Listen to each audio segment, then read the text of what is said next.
Welcome back to Christian Kids, Content Unpacked.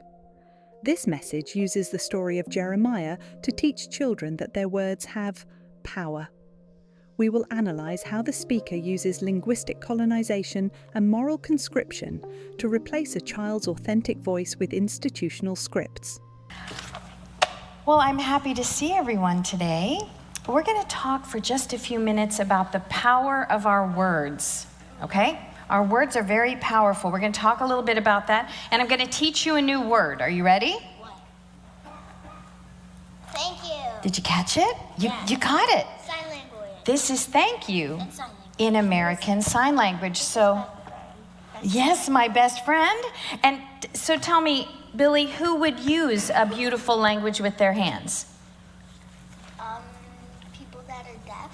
People that are deaf or people that are hearing impaired and can't hear the spoken word, they would use this beautiful language called sign language. I have two friends who are deaf. Do you really? That's amazing. School. And that's amazing. Do they use sign language at school? That's so beautiful. Sign language. Oh my goodness. Well, you'll have to show us some in Sunday school, okay? Thank you is a very powerful word. Can you think of any other powerful words? The speaker begins with sign language to grab attention and project an image of inclusivity. This is diversionary inclusivity, using a marginalised community's language as a fun hook before pivoting to a message of rigid verbal obedience. Common sense teaches that sign language is a tool for autonomy and connection for the deaf community.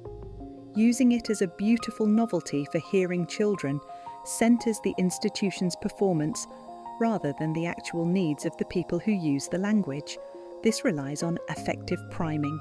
By starting with beautiful hands and powerful words like please, the speaker creates a positive emotional state that makes the subsequent demand for absolute verbal compliance feel much less invasive than it actually is.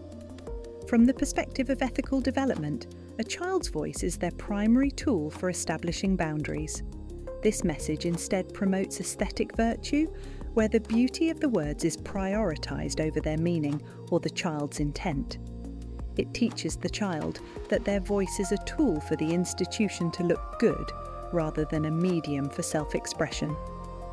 This is a problem because it uses a facade of inclusivity to lower the child's critical defences.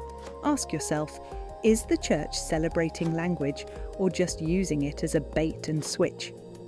Dagny? Please. Please. Best friend. Best friend. Anna? Thank you. Thank you. Love. Anyone else? Powerful word? So I love you is a very powerful word. Let me tell you another one that's really powerful, although this isn't exactly what we're talking about, but I'm sorry. I'm sorry is a really powerful phrase, and sometimes it's really hard to say it, right? Well, communication or sharing our ideas is extremely powerful. We can lift someone up and make them feel so happy with our words. We can also make someone feel terrible with our words, right? We learn things, we share ideas, and we say and can hear from our loved ones and our friends very powerful things like, I love you. Well, a long time ago, God came to a guy named Jeremiah when he was just a boy. And God said, I want you to be my prophet. And I want you to take my word to the people. Jeremiah went, hang on a second. I'm just a boy. Very good. I'm just a boy. How am I supposed to do that big grown-up job? And God said, I will tell you where to go. I will tell you what to say. I will put the words in your mouth. The speaker tells children that God will put the words in your mouth, just like he did for Jeremiah. This is linguistic colonization, where the child is taught that their own thoughts and words are secondary to a divine script provided by the institution. Common sense teaches that a child's unique voice and perspective are signs of healthy development. Telling a child that an external force will tell them what to say is a direct attack on their burgeoning autonomy. This utilises the puppet metaphor. By telling the child that God, represented by the church, will give them their words, the institution ensures that the child never develops their own internal filter or vocabulary for truth, creating a permanent dependency loop. In many mindfulness practices, the goal is to find one's authentic voice. This Christian message instead demands internalized surveillance, where the child must check if their words are God's before speaking. This promotes cognitive intrusiveness, where the child's very speech is monitored and controlled by the institution's requirements. This is a problem because it tells children they are not capable of choosing their own words. Ask yourself, does this empower the child to speak, or does it turn them into a ventriloquist's dummy? And I will be with you. So Jeremiah trusted God and was actually God's prophet for a long, long time. And I don't think that was always easy. Sometimes Jeremiah had to bring hard messages to the people. Sometimes he might have felt like he was the only one standing up, saying this hard thing, and no one else was supporting him. But Jeremiah knew that God was there with him and that God was supporting him. So sometimes God asks us to use our words to do challenging things as well, right? Sometimes we need to be the person to speak up for someone who can't speak for themselves. Sometimes we need to be the person to tell the truth when no one else is brave enough to do it. And you know what? When you find yourself in that place, boys and girls, I want you to remember that even though it feels hard, God is with us. And God is giving you, we talked last week about all your amazing gifts.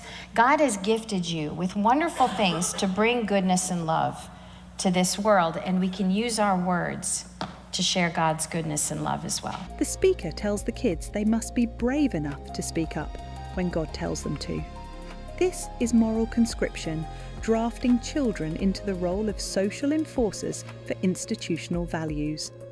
Common sense teaches that children should not be responsible for delivering hard messages to adults or their peers on behalf of a religious organisation. This relies on hero-complex exploitation. By telling children they are truth-tellers for God, the church makes the child feel superior and special, which masks the reality that they are being used as a moral shield for the institution's agenda.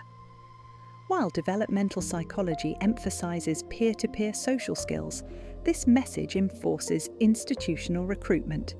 It tells the child that their words are weapons for the church.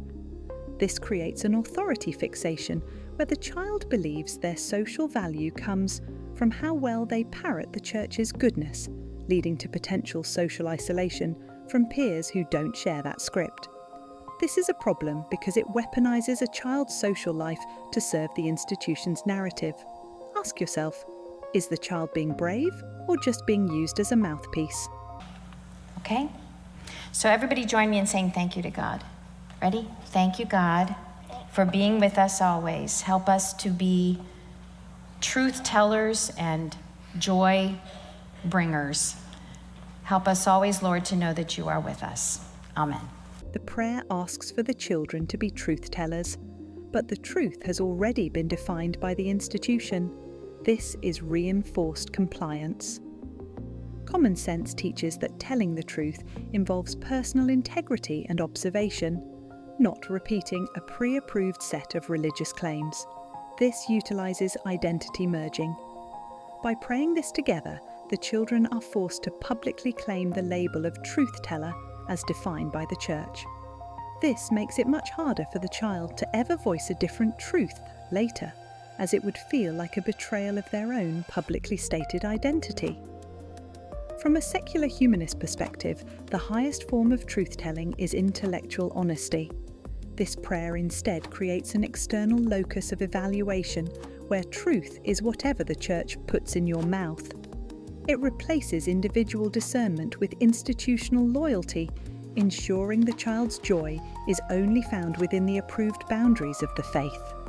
This is a problem because it closes the child's mind to any truth that exists outside the church's provided script.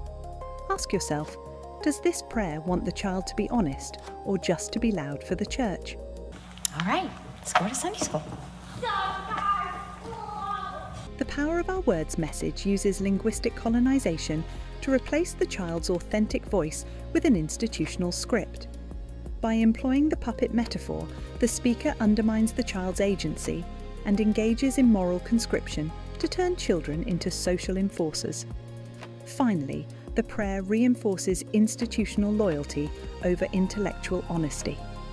This lesson trains children to view their own voice as a vessel for the Church's narrative, rather than a tool for their own self-expression. If you're unpacking the critical thinking in children's sermons, hit the subscribe button. Thanks for watching.